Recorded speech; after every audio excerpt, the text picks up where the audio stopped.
뉴데일리 TV 시청자 여러분 안녕하십니까? 매주 월요일 법조 관련 유익한 정보와 신속한 소식을 전해드리는 시간이죠. 최건의 서초동설 시간의 최건 변호사입니다. 매주 서두에 말씀드린 것처럼 저희 최건의 서초동설 시간에는 시청자 여러분의 참여와 제보로 이루어지고 있습니다. 그래서 많은 분들이 사실 연락은 주시는데요. 저희도 지금 많이 주제 선정해서 여러분의 의견을 최우선적으로 검토하고 있습니다. 그래서 주제로 다루기를 희망하신 내용이 있으시거나 아니면 또 어떤 법적 주제 관련해서 좀 궁금하신 점이 있으시면 유튜브 동영상 댓글이나 아니면 뉴데일리 제작진에게 전화 또는 메일 주시면 감사하겠습니다. 화면 하단에 지금 나가고 있습니다. 그래서 저 맨 하단에 있는 저 이메일 계정은 제 개인 이메일 계정입니다. 그래서 만약에 혹시나 좀 민감한 내용이거나 아니면 조금 유출될까 걱정하시는 분은 제 개인 메일로 보내주시면 감사하겠습니다. 그렇습니다. 이번 주 주제는 저희가 이재명 일병 구하기 프로젝트라고 이름을 붙여봤습니다. 왜 사실 이런 제목을 붙였냐면 지난주 금요일인 5월 6일 날 더불어민주당은 6일 지방선거와 함께 치르는 국회의원 보궐선거 7곳이 있습니다. 그러니까 6월 1일 날 지방자치단체 선거가 있는데 7명 후보가 이 7명 몇 명의 후보가 이게 왜냐면 재보궐선거가 있으려면 1년 동안에 결혼이 생긴 사람들을 충원하게 되는데요. 1년에 한 번씩 국회의원 재보궐선거가 있습니다. 그런데 여태까지 빈 의석 한 2명으로 알고 있는데 2명 외에 지방자치단체장 선거에 출마하고자 의원직을 의원직에 사표를 내신 분들이 있습니다. 이 5명까지 포함해서 7명에 대해서 국회의원 재보궐선거가 있는데요. 송영길 송영길 전 국회의원은 인천 계양을 국회의원이었는데 이번 더불어민주당에서 서울시장 후보로 출마했습니다. 그래서 송영길 서울시장 후보의 지역구인 인천 계양을에 이재명 전 지사가 긴급 전략 공천되었다는 소식이 있습니다.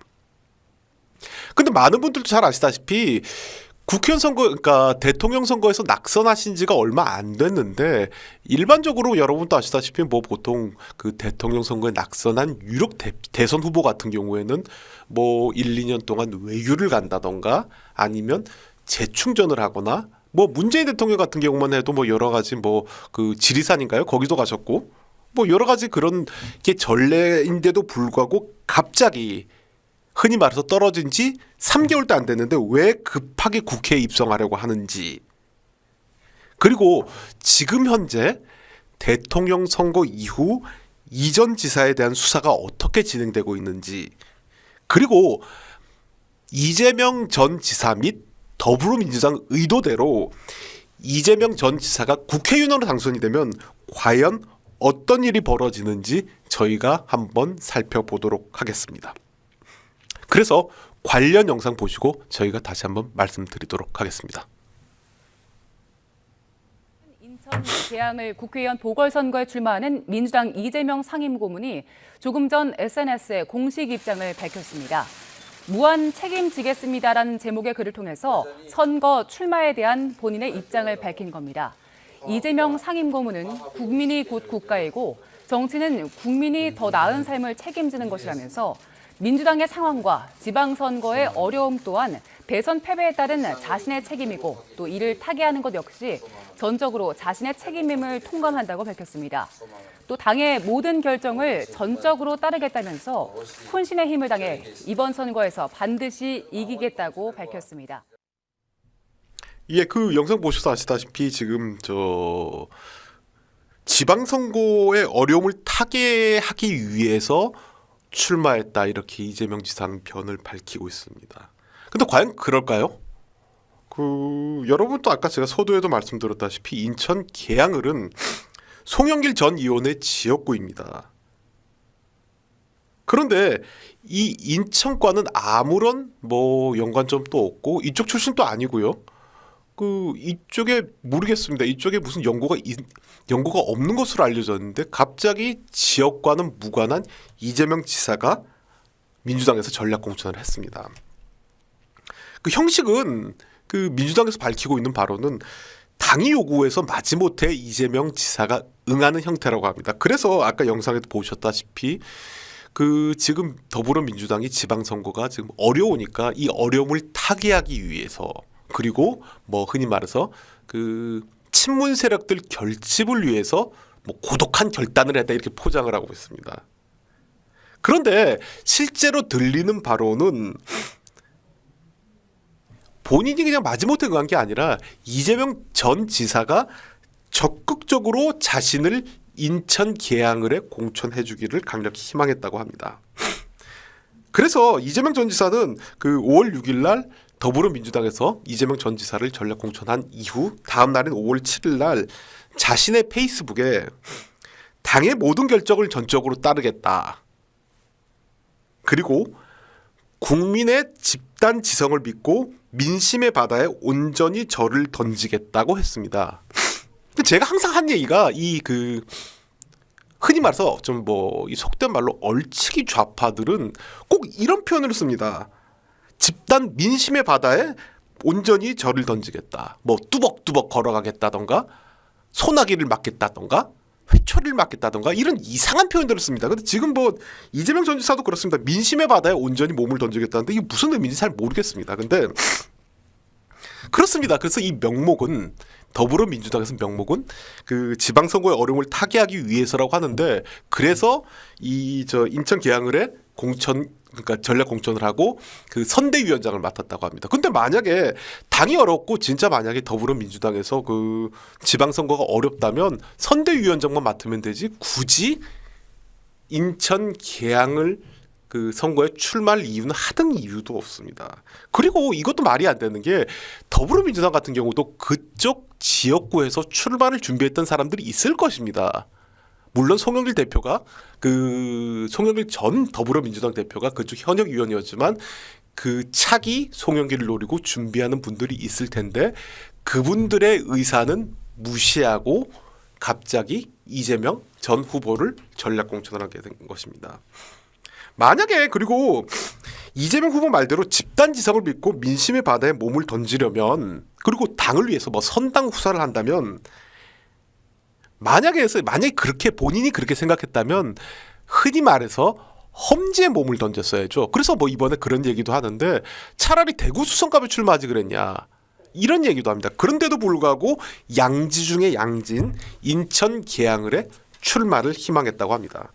여러분도 아시다시피 인천 계양을은 굉장히 더불어민주당 입장에서는 굉장히 양지입니다.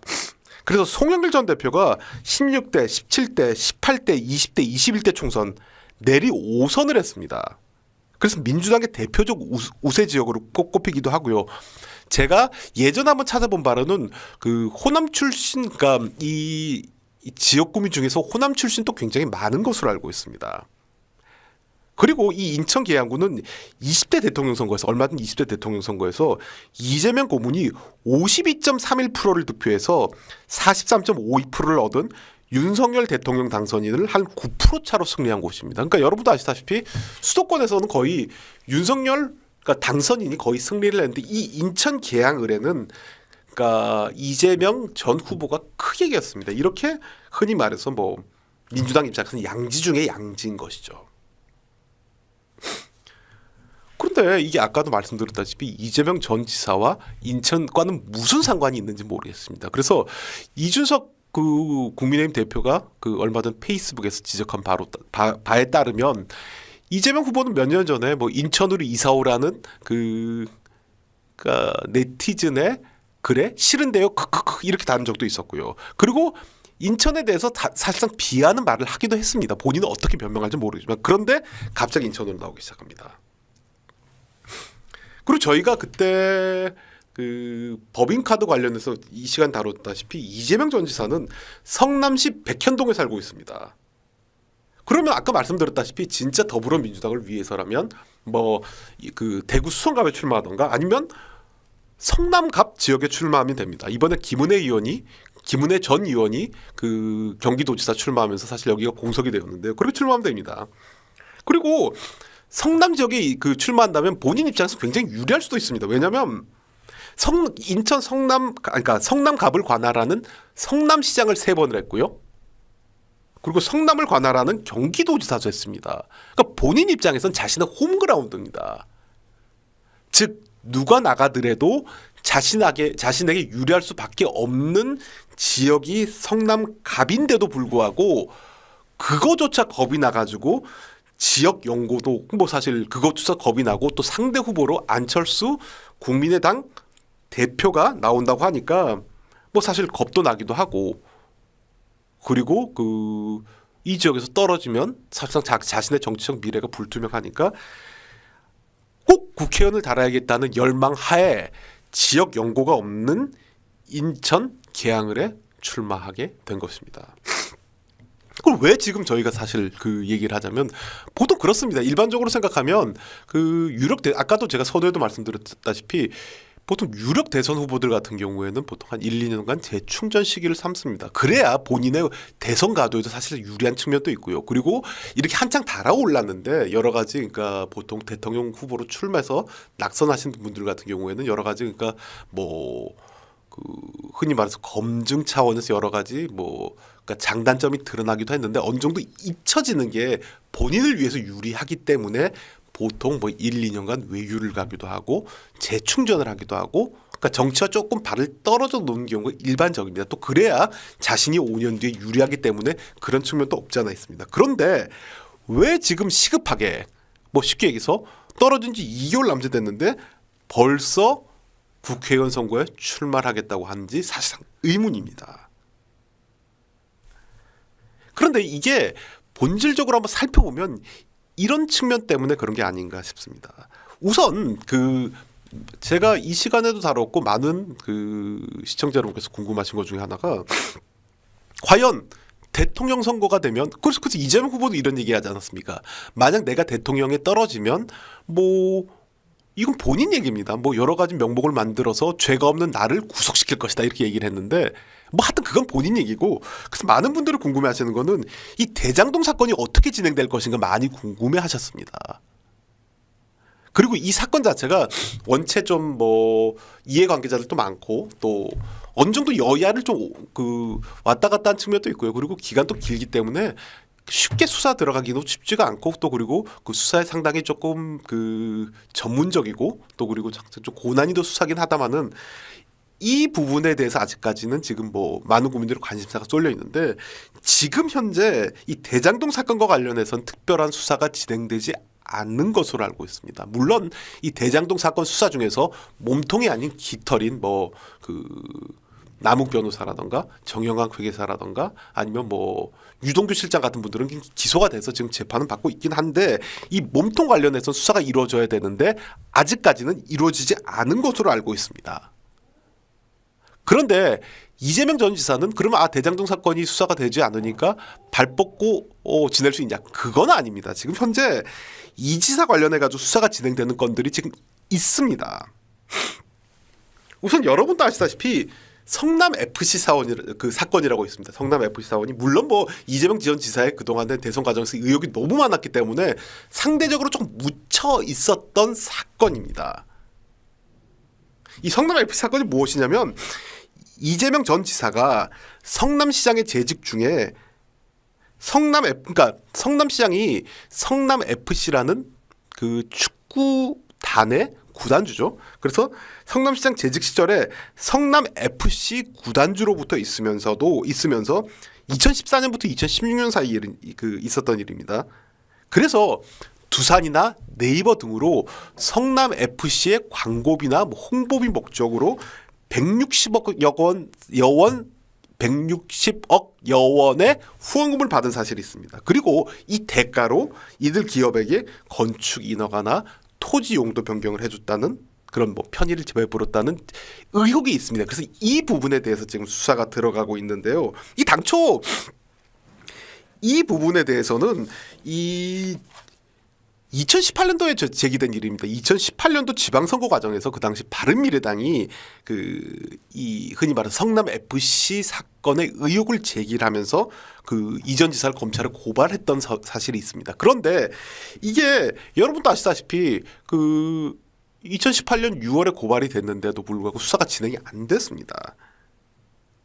그래서 뭐 실제로 여러분 또 기억하실지 모르겠다마는 수사도 진행이 안 됐다가 1년이 지난 다음에 갑자기 작년 9월이죠. 작년 그러니까 1년이 아니죠. 한 3년이 지난 다음에 2021년 9월 달에 그러니까 3년 동안 이재명 전 지사에 대한 수사도 제대로 안 하고 소환 조사도 안 했습니다. 그래서 서면 조사만 했고요. 3년 동안.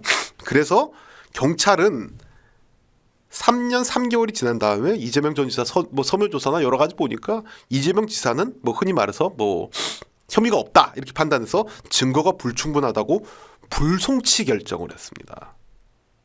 고발 3년 3개월 만에.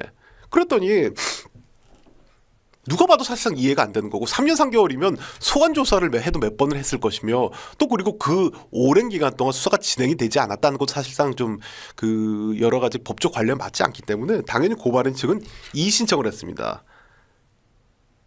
그런데 이 과정에서 여러분도 언론을 통해서 확인했다시피 그 당시 성남지청장이 박은정 성남지청장이었는데 이 신청을 하면 당연히 그 부분에 대해서 보완 수사를 해야 되는데 이 박은정 성남지청장은 보완 수사 요구를 그러니까 보완 수사 요청을 하는 그러니까 검사들 및 검찰 수사관의 요구를 묵살했습니다. 그래서 뭐 그 지청장한테 보완 수사가 필요하다고 하니까 이 당시 박은정 성남지청장은 이건 뭐 필요 없다 뭐 이렇게 해서 계속 반려했습니다. 그래서 여러분도 기억하시다시피 올해 1월달에 이 수사를 맡은 성남지청 박하영 차장검사가 사표를 내기도 했습니다. 이거 부당하게 예를 들어서 만약에 뭐 수사를 맡기 때문에 나는 더 이상 검찰을 못 뛰겠다고 사표를 내기도 했습니다. 그렇습니다. 그러다가 이 사건이 그런데 대선 이후에 진행되기 시작합니다. 그래서 이번 달 2일 경찰이 성남지청에 대해서 뒤늦게 압수수색을 했습니다. 그래서 뭐 성남시청 정책기획과나 도시계획과 건축과 체육진흥과 정보통신과의 5개 부서를 대상으로 압수수색을 했습니다. 물론 이재명 지사의 뭐 사무실이나 집에 대해서 압수수색은 하진 않았는데 압수수색을 했습니다. 그래서 즉 말하면 한 4년 가까이 깔아뭉개던 사건이 대통령 선거 이후로부터 본격적으로 진행되게 된 것입니다. 이재명 전 지사 입장에서는 굉장히 지금 곤혹스럽겠죠. 첫째 이 건이 있고요. 두 번째는 저희가 이 시간에 또 몇 번 다루었다시피 법인카드 관련 의혹이 있습니다.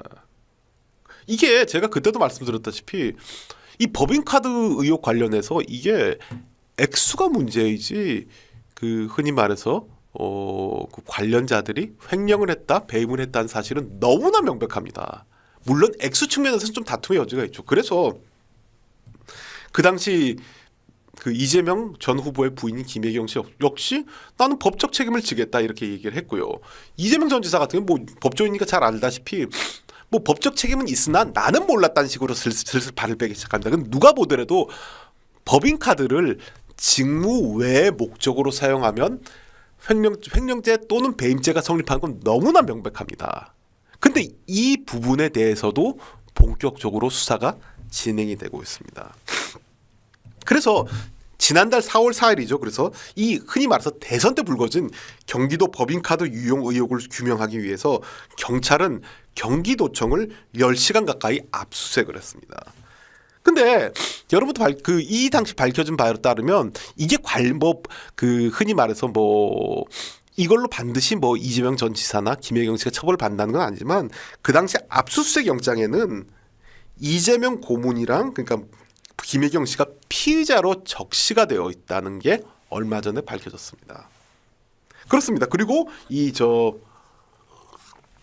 손실액은 5억 5천만 원 상당의 그러니까 흔히 말해서 경기도의 국고를 낭비했다는 국고 손실죄라는 죄명을 달고 이재명 지사, 김혜경 씨가 피의자로 적시가 되었습니다. 그러니까 지금 말씀드리면 지금 이재명 전 지사는 대장동 사건이 아니더라도 지금 발등에 불이 떨어진 것만 하더라도 2건이 있습니다. 근데 이 부분에 대해서는 사실 조금 조금 여러 가지 법조인들의 의견도 조금 나뉘긴 합니다. 왜냐면 이게 이 죄명이 법인카드가 이 죄명이 사실 뭐 여러분도 제가 말씀드렸다시피 초범 10인분 뭐 이런 거는 100% 횡령이고 배임이 성립하는 건 분명한 사실인데 이 범위가 좀 문제이긴 합니다. 근데 이 국고손실죄가 뭐냐면 이 이재명 전 지사가 흔히 말해서 지금 그 혐의를 받고 있는 국고손실죄가 뭐냐면 이 특가법에 적용되어 있는 그 규정인데요. 특정범죄 가중처벌 등에 대한 법률에 규정되고 있는 국고손실죄인데 이 국고손실은 회계 직원이 쉽게 해서 회계 담당자가 국고에 손실을 미칠 것을 인식하고 그 직무에 관하여 형법 제355조의 죄 횡령 배임입니다. 범한 때는 가중처벌한다 이렇게 규정이 되어 있고 국고 손실이 2억 원 이상인 경우에는 사형, 무기 5년 이상의 징역에 처하도록 되어 있고요. 국고 손실이 2천만 원에서 2억 원 상당일 경우에는 무기 또는 1년 이상의 유기징역에 처하도록 했습니다. 벌금 규정되어 있지 않습니다. 그런데 경찰에서는 이 국고 손실의 손실액이 5억 5천이라고 하고 있습니다. 그러니까 즉 흔히 말해서 지금 경찰에서 조사하고 있는 대로 이런 죄명이 적용이 된다면 이재명 전 후보는 5년 이상의 물론 장량 감경될 수는 있겠지만 유기징역에 처할 수밖에 없게 되는 운명입니다. 그렇습니다. 근데 이게 또 이 부분에 대해서는 이재명 전 지사는 내가 무슨 회계 담당자냐. 그리고 내 부인이 무슨 회계 담당자냐. 그래서 당연히 국고손실된 적용이 안 된다 이렇게 주장하고 있기도 합니다. 그리고 이 전 지사는 또 이런 얘기도 합니다. 비서인 배모 씨도 회계 담당자가 아닌데 그러니까 쉽게 얘기해서 이분들 얘기는 그렇죠. 이분들 주장에는 나도 그렇고 내 부인도 그렇고 배모 씨도 회계 담당자가 아닌데 회계 담당자를 주체로 하는 국고손실죄는 적용될 여지가 없다고 자기는 무죄라고 주장하고 있는 것이죠. 그런데 이게 본인들 주장대로 그렇지는 않습니다. 이게 과거 국고손실죄 판례 중에 하나가 좀 유명한 것 중에 하나가 원세훈 전 국정원장 사건이 있습니다. 근데 이 원세훈 전 국정원장 같은 경우도 국고손실죄로 기소가 되었는데요. 그 당시에 원 전 원장 역시 이 발음이 좀 원 전 원장 역시 이재명 후보와 동일하게 항변을 했습니다. 그러니까 나는 회계 책임자가 아니기 때문에 국고 손실죄는 적용될 여지가 없다고 항변을 했는데 대법원은 국정원장도 회계 책임자라면서 직무 범위와 무관하게 사용하면 국고 손실죄로 처벌할 수 있다고 유죄 판결을 선고했습니다. 즉 우리 대법원의 일관된 판시에 따르면 이재명 전 지사도 지방자치단체장이라고 하더라도 회계 책임자가 될 수 있기 때문에 이재명 전 지사는 국고 손실죄의 주체가 될 수 있고 이에 가담을 한 김혜경 씨나 비서 배모 씨 같은 경우도 이 전 지사와 공범으로 방조하거나 교사를 했는지 방조를 했는지 모르지만 우선 방조한 건 분명한 사실이니까 방조라는 게 범죄 행위를 용이하게 도와준 걸 의미하는데 한 거는 분명한 사실이니까 공범으로 처벌받을 가능성이 매우 높습니다. 그런데 또 이런 얘기도 있습니다. 이 법인카드 불법 사용이 사실 아까도 말씀드렸지만 횡령이나 배임이 되는 건 분명한 사실인데 이 전 지사는 그렇습니다. 이 전 지사 얘기는 내가 초밥 10인분 먹고 딴 데서 음식을 사 먹는데 이게 무슨 5억 5천만 원이냐 이렇게 항변도 하고 있습니다. 그런데 이 5억 5천만 원 중에서는 법인카드 횡령 의혹뿐만 아니라 관용차 렌트 비용 쉽게 얘기하면 김혜경 씨는 관용차를 이용할 수 없는데 관용차를 렌트해서 썼죠. 그리고 이 고문 부부의 의전을 담당했던 배모 사무관의 11년치 급여가 포함된 겁니다. 즉 뭐냐면 배 전 사무관은 당연히 채용되어서도 안 되고 채용이 된다면 흔히 말해서 경기도 사무와 관련된 업무에 종사해야 되는데 이 고문 부부의 의전을 담당하기 위해서 불법으로 채용해서 이 배모 씨한테 경기도는 11년 동안 성남시 및 경기도는 5억 그러니까 수억 원의 급여를 지급했기 때문에 이것도 횡령이다 이렇게 보고 있는 것입니다. 물론 이 금액이 모두 다 인정이 될지는 사실 이거는 좀 좀 봐야 됩니다. 솔직히 그러니까 제 입장에서도 이 5억 5천만 원이 다 그러니까 국고 손실죄에서 인정이 될지는 사실 좀 의문이긴 합니다. 근데 이 부분에 대해서는 물론 액수가 더 늘어날 수도 있고 더 줄 수도 있는데 이 부분에 대해서는 더 수사가 들어가야 되겠죠. 그래서 지금 더 수사를 하려고 경기도청에 압수수색을 한 것입니다. 그래서 만약에 이거 외에도 더 지출한 자료가 있으면 이 부분도 만약 추가적으로 넣고요. 그리고 배모 사무관의 급여 중에서 일부는 경기도 사무를 했다면 또 빠지기도 하고 이렇습니다. 그래서 이 부분에 대해서 좀 죄송합니다. 좀 더 수사가 이루어져야 되기 때문에 지금 압수수색이 들어간 거고 본격적인 수사가 진행이 되고 있는 것입니다. 근데 이렇게 지금 말씀드렸다시피 아직 이거는 사실 빙산의 일각이죠. 여러분도 궁금하신 것 중에 하나가 저도 그렇게 생각하는 게 이거보다는 더 큰 건 사실 대장동 사건이거든요. 흔히 말해서 당군 일의 최대 비리 사건으로 불리기도 하는데요. 대장동 사건은 진행도 안 됐습니다. 그리고 여러분도 저 이 시간에도 말씀드린 사건 중에 하나가 변호사비 대납 의혹도 있지 않습니까? 제가 그래서 그때 기억나는 것 중에 하나가 5건을 하고 변호사 10명을 썼는데 2억 5천이었나요? 7천이었나요? 이렇게 썼다고 본인 입으로 얘기해서 제가 이건 엄청나게 변호사 입장에서 그러니까 당사자 입장 엄청나게 선방한 거라고 얘기한 적도 있고 그리고 사실 이 여러 가지 법조 관례가 맞지 않는다는 제가 얘기를 하기도 했습니다. 그리고 이전 지사는 그 당시 그 해명으로는 연수원 동기나 대학 동기가 흔히 말해서 저렴한 수임료로 도와줬다고 해명은 하기도 했는데 그 중에 연수원 동기도 없었고 대학 동기도 없었고 대부분 정관으로 이루어졌다는 점도 제가 이 시간에 말한 적도 있습니다. 이 부분 수사도 사실 있고요. 그리고 지금 그 건 외에도 여러 가지 건 저희가 지금 흔히 생각해도 지금 그리고 그것도 있지 않습니까? 그 사건 또 어느 정도 연관이 되지만 재판 거래 의혹도 있고요. 그러니까 여러 가지 지금 의혹 여러 가지 그 비리는 아직 나오지도 않았습니다. 근데 지금 2건이 지금 사실 발등에 불이 떨어진 건 2건이고 이거보다 더 큰 건들은 시작도 안 했습니다. 그러니까 지금 이전 지사 입장에서는 이건 수사도 받아야 되고 앞으로 이것도 좀 문제인데 앞으로 다가올 것이 크니까 지금 마음이 조급해진 거죠. 그래서 이전 지사 및 이전 지사 측근들은 우리가 살려면 빨리 국회로 들어가서 방탄 국회를 열어서 그러니까 흔히 말해서 우리가 다수당이니까 민주당 의원들 입장은 다수당이니까 우리가 보호 줄 테니까 빨리 국회로 들어와라고 SOS를 그러니까 들어오러 제안을 했을 거고 이재명 후보 같은 경우도 SOS를 쳤을 것입니다. 나 좀 있으면 나 구속되니까 빨리 나 좀 국회의원 당선시켜줘 이렇게 SOS를 치니까 민주당 입장에서도 사실 왜냐하면 이전 지사만 관련된 게 아니라 더불어민주당 여러 국회의원들도 관여돼 있으니까 그래서 급하니까 검수완박 법안을 날치기를 하고 이재명 전 지사를 국회에 입성시키려고 하는 것입니다. 즉, 그러니까 수사도 어느 정도 피하고요.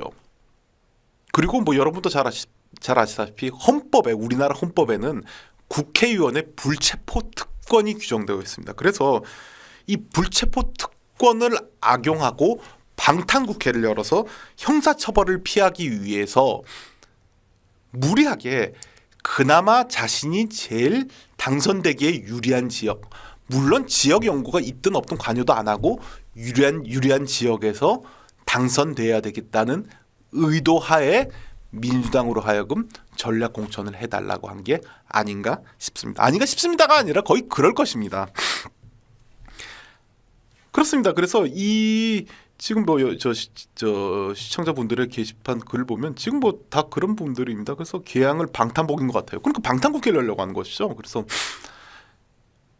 그렇습니다. 시청자분도 같은 생각을 하시는데 보통 그렇습니다. 그래서 이게 사실 여러분도 그동안 지금 그러니까 멀리 갈 것도 없이 최근 1, 2년 동안에 민주당 국회의원들이 기소된 경우, 기소되거나 수사받는 경우 한 행태를 보면 이 전 지사가 앞으로 어떻게 할지가 사실 눈에 보입니다. 보통 이 국회의원이 검찰이나 경찰에 소환된 경우 보통 소환되면 거기에 대해 그러니까 소환에 응해야 될 의무는 사실 국민의 의무 중에 하나입니다. 그런데 유독 국회의원들만 경찰 또는 검찰의 소환 요구에 잘 응하지 않습니다. 뭐 제가 이렇게 실명까지 돼야 될지 모르겠지만 황운하 현 국회의원도 그랬고요. 최강욱 국회의원도 지금 그러고 있습니다. 그랬고 앞으로도 그러니까 최강욱 전 국회의원도 최강욱 현 국회의원도 그렇습니다. 그래서 명목은 지금 국회 회기 중이니까 바쁘다. 뭐 국회 지금 위원회가 열리고 있고 뭐 그래서 좀 바쁘다. 그러니까 뭐 국가일을 해야 되기 때문에 소환에 응할 수 없다. 이렇게 얘기를 하고요. 실제로 그렇게 얘기를 했습니다. 그리고 뭐 국정조사 일정 때문에 도저히 시간이 안 난다. 실제로 그렇게 얘기했습니다. 그렇게 얘기하니까 사실 경찰이나 검찰 입장에서는 사실 뭐 흔히 말해서 그러니까 헌법이 정한 국회 권한을 행사하는데 국회의원이 그 권한을 행사하는데 하지 말라고 할 수도 없거든요. 그렇기 때문에 수사를 제대로 진행을 못할 뿐 아니라 굉장히 지연을 하고요. 그리고 이분들은 보통 그렇습니다. 그래서 난 소환 안 되니까 서면 조사로 대신해달라. 그래서 서면 조사로 대체하기도 합니다. 그러니까 이 과정에서도 엄청난 특혜를 받습니다. 그리고 여러분도 아시다시피 흔히 말해서 수사가 진행이 안 되다 보니까 기소하는데도 굉장히 애를 먹습니다. 그리고 증거 확보하는 것도 굉장히 어렵습니다. 그리고 여러분도 아시다시피 만약에 자연인 같은 경우에는 압수수색을 할 필요가 있다고 하더라도 뭐 집이나 사무실에 압수수색을 하면 됩니다. 근데 국회의원이 됐다? 근데 국회의원 사무실에 그러니까 국회 그러니까 흔히 말해서 국회의원회관에 압수수색하는 거는 쉽지가 않습니다. 그리고 압수수색을 하려고 하더라도 여러 가지 명목으로 제한이 있습니다. 그렇기 때문에 국회의원이 피의자인 경우 제대로 그러니까 수사가 진행도 안 되고요. 그리고 더 큰 이유 중에 하나는 보통 여러분도 아시다시피 일반인들 같은 경우에는 그러니까 강제 수사를 해서 그 전에 그러니까 영장을 발부받는 방식으로 신병을 확보하는데 그러니까 구속을 시키거나 체포를 하는데 국회의원들 같은 경우는 그거 쉽지도 않습니다. 그렇기 때문에 그 흔히 말해서 수사도 제대로 진행이 안 됩니다. 그리고 이거는 실제로 국회의원들이 편법을 부리는 것 중에 하나였고 여태까지 제가 말씀드린 거는 근데 헌법상에 사실 불체포 특권이 있습니다. 불체포 특권 때문에 실제로 그 국회의원들이 그러니까 흔히 말해서 뭐 그 수사를 받기도 쉽지도 않고 기소하기도 쉽지 않습니다. 어떤 거냐면 이건 헌법에 규정된 내용이기 때문에 법률로서 바꾸지도 못합니다. 헌법 제44조 제1항은 국회의원은 현행 범인 경우를 제외하고는 회기 중에는 국회의 동의 없이 체포 또는 구금되지 않는다고 규정을 하고 있고요. 헌법 제44조 제2항은 국회의원이 회기 전에 체포나 구금된 때는 국회가 회기 중에 국회 요구가 있으면 회기 중 석방하도록 하고 있습니다. 그러니까 이게 무슨 말이냐면 현직 국회의원은 회기 중에서는 국회가 동의하지 않은 이상은 체포가 되지를 않습니다. 그러니까 체포가 되지도 않고 회기 전에 체포된 국회의원은 회기 중에 국회 요구 이게 흔히 말해서 다수당의 요구죠. 다수당이 국회 회기됐으니까 지금 풀어달라 이러면 수사기관은 풀어줘야 됩니다. 이게 불체포 특권입니다. 그리고 이 회기라는 거는 국회가 열리고 있을 때뿐만 아니라 개회시부터 폐회시까지 휴회도 사실 포함하기 때문에 이게 지금 얼마 전에 그 제가 말씀드렸다시피 검수완박 법안에서 뭐 그런 말씀드렸지 않습니까? 뭐 쪼개기 회기라던가 이런 식으로 해가지고 회기를 무한정 반복을 하는데 만약에 1년 내내 국회를 열게 되면 국회의원 같은 경우는 체포나 구금되기가 하늘의 별 따기입니다. 그래서 쉽게 얘기해서 국회 동의 없이 체포 또는 구금되지 않는데 여러분도 아시다시피 더불어민주당이 다수당이기 때문에 더불어민주당에서 반대한다면 회기 중에는 국회의원은 체포나 구금되지를 않습니다. 그래서 지금 항상 정치개혁 법안으로 나온 것 중에 하나가 불체포 특권을 어느 정도 손을 보자, 뭐 개정을 하자는 이런 얘기가 항상 나오고 있는 것입니다. 그런데 민주당은 그렇게 이 부분에 대해서 많은 국민들이 뭐 반대도 하고 이거 보완을 해야 된다는 요구가 있으면서도 문재인 정부 5년 동안, 그리고 뭐 5년까지 갈 것도 없이 최소한 다수당이 된 2년은 넘게 동안에 이 부분에 대해서는 제대로 검토도 하지 않고 고민도 하지 않았습니다. 그리고 검수완박 법안을 급하게 날치기 통과시키면서 이 부분에 대해서는 사실 검토도 하지 않았습니다. 이게 물론 사실 이 불체포 특권이 어느 정도 제한이 되고 어느 정도 그러니까 개정이 돼야 된다는 거에 대해서 그러니까 이 흔히 말 수정이 돼야 된다는 거에 대해서 어느 정도 다 동감하는 반대, 이 불체포 특권 자체를 이게 폐지할 수는 없는 거죠. 헌법을 개정해서 그러니까 그 폐지를 하려고 하더라도 헌법을 개정해야 되고 또 헌법을 개정해서 폐지하는 것도 사실상 그게 쉽지는 않습니다. 그리고 올바른 방법인지도 모르겠습니다. 이게 불체포 특권 같은 경우는 제가 저도 뭐 사실 이건 뭐 헌법 시간에 대학 다닐 때 헌법 시간에 본 지가 하도 오래돼 가지고 기억이 날지 모르겠다마는 이게 한 200~300년 된 제도입니다. 영국에서 도입된 제도인데 우리나라뿐만 아니라 다른 나라도 사실 규정하고 있는 제도고요. 그리고 이게 만약에 불체포 특권이 없다면 특히 독재 국가 같은 경우에는 그 정권을 잡은 측에서 야당 의원 탄압 목적을 위해서 뭐 범죄 수사를 한다고 뭐 체포를 한다던가 뭐 영장을 발부한다던가 이런 일을 하고는 합니다. 그리고 우리나라 뭐 이 사실 이런 말씀 드린 게 어떨지 모르지만 과거 자유당 시절에도 이 흔히 말해서 그 수사 목적으로 그러니까 탄압을 목적으로 사실 그 당시 야당 의원들을 뭐 체포한 적도 있기도 합니다. 그래서 이거를 폐지하지 못하고 이 제도 자체가 나쁘다고 볼 수는 없는데 이 더불어민주당 및 과거 집권 세력들은 이 집권 세력이 아니라 과거 다수당은 이 불체포 특권을 악용하고 있는 것입니다. 그래서 아까도 말씀드렸다시피 이 뭐 국회의원 중에서 범죄를 저질렀다는 의혹이 있다면 그 흔히 말해서 이게 저 방탄국회를 여는 목적으로 사용을 했을까? 뭐 국회에 여는 건 뭐 그러니까 이거죠. 실제로는 방탄국회 목적인데 여러 가지 법안 심사를 위해서 뭐 여러 가지 그러니까 다뤄야 될 뭐 중요 안건이 있기 때문에 국회를 열자고 요구를 하면 당연히 열 수밖에 없고 또 뭐 그 자체가 나쁘다고 볼 수는 없으니까요. 그래서 자꾸만 회기를 합니다. 그래서 이게 특정인을 보호하기 위해서 계속 국회를 열어서 사실상 그러니까 구속 또는 체포를 못하게 합니다. 그런데 뭐 이런 것도 있습니다. 뭐 제가 어젠가요? 뉴스를 보니까 민주당 의원이 이런 말을 합니다. 뭐 그래서 이게 그 당시에 지금 뭐 그 앵커가 그 당시 뉴스 앵커가 이거 방탄국회 하려고 하는 거 아니냐 이런 지적을 하자 민주당 국회의원이 이런 얘기를 했습니다. 지금이 어떤 시대냐. 그게 쉽지는 않다. 방탄국회를 연다면 국민들이 가만히 있겠느냐.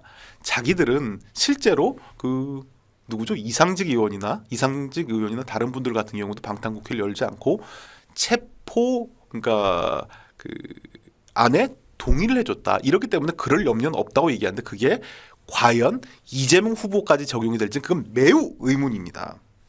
그래서 민주당 말대로 회계 좀 동의받으면 되는 거 아니야 이렇게 얘기할 수 있는데 이것도 동의도 해주지 않을 뿐만 아니라 동의받는 것도 만만한 문제가 아니라 절차도 굉장히 까다롭습니다. 그래서 이게 국회의원을 체포 구금하기 위해서라면 관할법원 판사가 영장 발부하기 전에 그 요구서를 국회에 보내야 됩니다. 그래서 보내면 그러니까 영장을 발부하기 전에 정부에 제출해야 됩니다. 나 저 무슨 국회의원 내가 체포할게요. 영장 발부할게요. 정부에 보내면 정부는 이를 수리한 다음에 대통령 명의로 그러니까 대통령이 보고 자필로 서명해야 되고요. 그리고 국무총리, 법무부 장관도 서명해야 됩니다. 그래서 판사가 그러니까 정부에 보내면 대통령, 국무총리, 법무부 장관이 다 심의를 한 다음에 이 정부에서 국회로 요청을 하게 되는 겁니다. 그리고 이 국회의장은 체포 동의를 요청받은 후 처음 개의하는 본회의 이를 보고하고 본회의에 보고된 날로부터 24시간 이후 72시간 내에 표결한다 이렇게 되어 있고요. 단 체포 동의안이 72시간 내에 표결되지 않은 경우는 이후 최초로 개의한 본회의 상정을 표결한다. 이렇게 돼 있습니다. 제가 국회법을 좀 찾아봤는데, 그러니까 즉 동의안을 요청하는 것도 쉽지가 않고요.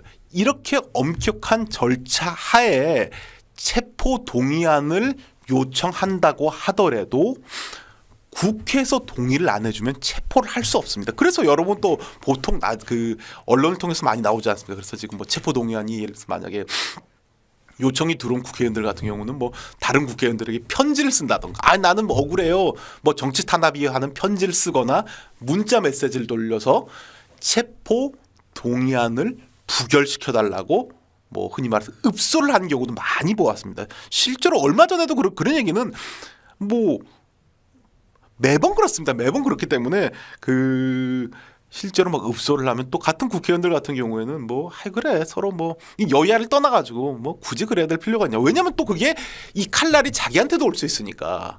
그래서 또 인정에 끌리고 누가 또 빌고 이러니까 그래 부결시키자 이런 경우가 굉장히 많습니다.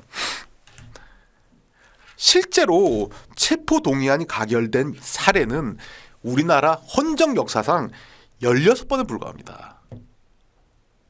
그러니까 체포 동의안이 그동안에 그러니까 수십 번 요청이 되었는데도 불구하고 16번에 불과합니다. 그래서 최근 사례는 정찬민 전 의원이 있는데 그렇습니다. 그래서 실제로 그러니까 결론적으로 말씀드리면 체포 동의안을 요청하는 것도 쉽지도 않고 요청을 해도 더불어민주당에서 응해주지 않으면 사실상 체포되질 않습니다. 그리고 뭐 민주당에서는 뭐 다른 국회의원들 뭐 이상직, 정찬민 예를 들면서 얘기를 하는데 그러니까 이분들 같은 뭐 속된 말로 이분들한테 죄송한 얘기지만 뭐 흔히 말해서 범털이나 깃털이 아니라 이재명 전 후보입니다. 이재명 전 후보는 민주당의 대통령 후보이고 당의 얼굴이고요. 그리고 지금 현재 민주당에서 최대 계파 중에 하나가 친명계라고 하죠. 최대 계파의 수장입니다. 그런데 이 최대 계파의 그러니까 당의 얼굴이고 직전 선거의 대선 후보였고 그런 사람이 그러니까 뭐 자기들 그렇게 얘기하죠. 국민의 47% 지지를 받고 최대 계파의 그러니까 흔히 말해서 수장인 사람을 체포되도록 민주당에서 가만히 놔두겠습니까? 그렇습니다. 이러기 때문에 실제로 이재명 후보가 국회의원에 당선이 된다면 그러니까 구속이 되거나 체포되는 건 어렵습니다. 그리고 실제로 뭐 이럴 수는 있습니다. 그럼 뭐 이 헌법 규정에 따라서 회기 전에 하면 되지 않느냐 얘기했는데 아까도 말씀드렸다시피 회기 전에 구속했다고 하더라도 회기를 열어서 국회가 요청을 하면 풀어달라고 요청을 하면 즉시 풀어줘야 됩니다. 이렇기 때문에 체포 구속이 되지도 않을 뿐더러 체포 구속이 되었다고 하더라도 실질적으로 체포 구속은 제대로 집행되지가 않습니다. 이런 일을 뭐 사람들도 이렇게 생각할 수 있고 불구속 기소하면 되지 않냐 이럴 수도 있는데 여러분도 아시다시피 이 수사를 그러니까 흔히 말해서 기소를 한 다음에는 무한정 끌 수도 없습니다. 그리고 기소가 원칙적으로 그러니까 수사는 기소되기 전에 마무리 져야 되고 공소 유지를 위해서 필요한 부분에 대해서 수사가 이루어져야 되고요. 그리고 여러분도 아시다시피 9월 1일부터 검찰은 수사권도 없지 않습니까? 그렇기 때문에 이제는 만약에 이재명 전 지사가 국회의원으로 당선이 된다면 아까 말씀드렸던 성남FC 사건이라던가 법인카드 사건이라던가 더 나아가 대장동 사건이라던가 뭐 재판 거래 의혹이라던가 그리고 뭐 변호사비 대납 의혹 이런 거 다 실제로 진행이 되지 않는다는 게 아니라 진행이 되는데 굉장히 어려움을 겪을 것이고 수사를 하는데도 굉장히 난항을 빚게 될 것입니다. 그렇습니다. 그래서 결론적으로 말씀드리면 그래서 지금 이재명 전 지사는 흔히 말해서 급하니까 뭐라도 해야겠다. 빨리 국회에 빨리 들어가서 자기 살기 위해서라면 국회에 들어가야 되겠다고 결심을 해서 명분도 없고 뭐 흔히 말해서 뭐 본인 앞으로 향후 대선 가도에 불리하게 작용할 수 있는 조기 출마를 선택한 것입니다. 그만큼 시급하다는 얘기죠. 그래서 지금 막 이 시청자 여러분의 댓글을 보면 좀 이렇습니다. 그래서 뭐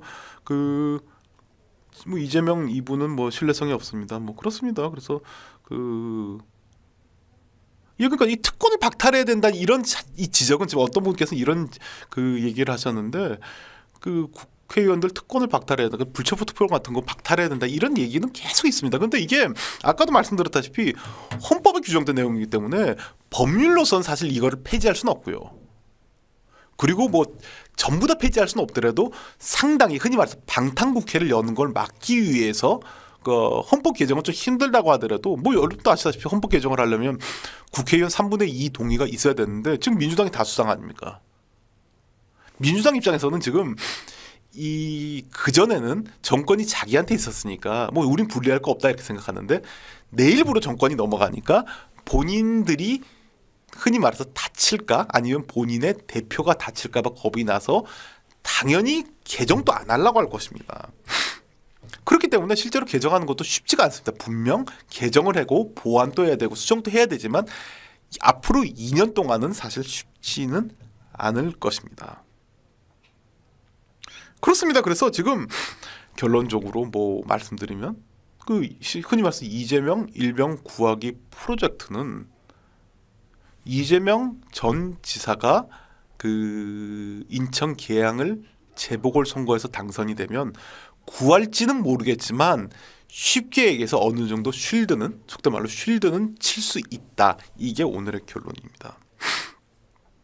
그래서 만약에 이 부분에 대해서 이런 분은 만약에 이렇게 말씀하신 분들도 계실 겁니다.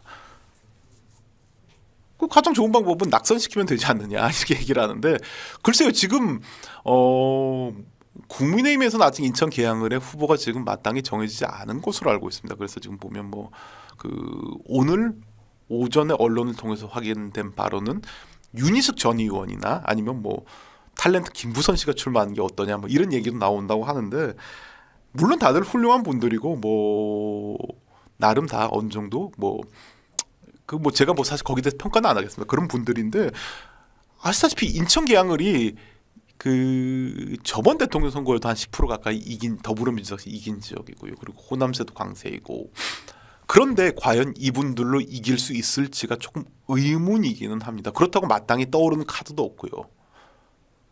그리고 안철수 대표 같은 경우는 분당 갑에 출마를 했고요.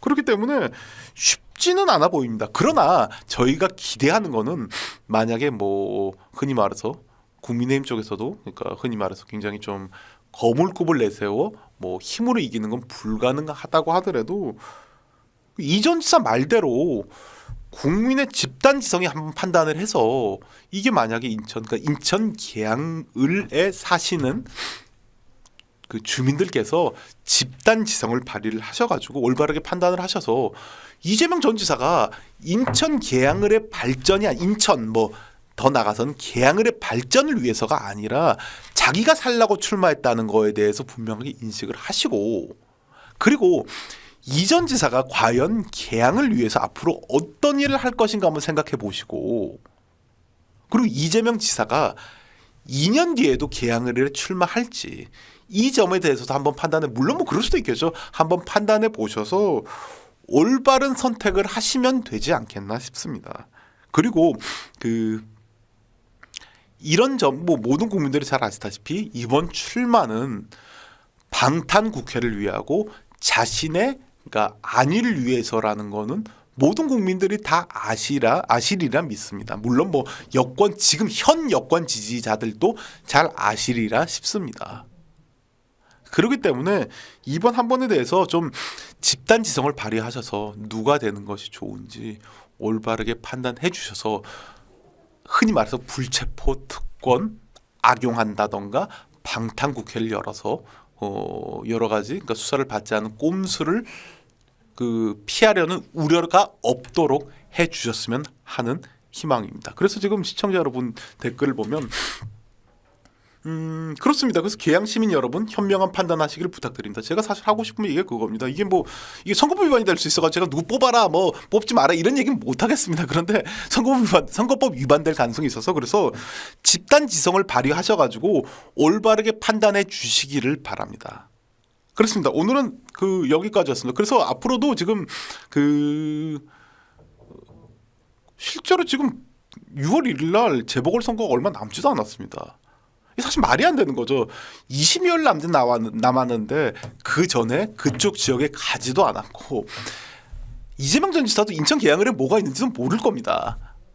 그리고 국회의원은 물론 지자체 의원들랑 달리 지자체 곳곳에 대해서 다 알고 다 이럴 필요는 없습니다. 물론 그 지역을 대표해서 국가 일을 하는 사람이기 때문에 뭐 지방자치단체 그러니까 구의원, 시의원처럼 뭐 어느 동네는 뭐가 있고 뭐 가로수가 몇 개 있고 이런 것까지 알 필요는 없습니다. 그러나 최소한 그 지역에 출마를 하려고 하는 사람이면 지역의 현안이 무엇인지 지역에 어느 정도 뭐 그 지역 발전을 위한 아젠다를 뭐 예를 들어서 제시를 한다던가 앞으로 이 지역 발전을 위해서 어떻게 해야 될지는 사실상 조금 어느 정도 제시를 하는 게 예의고 여태까지 충분히 그래 왔습니다. 하다못해 안철수 대표만 하더라도 그 자신이 세운 안랩이 성남에 있지 않습니까?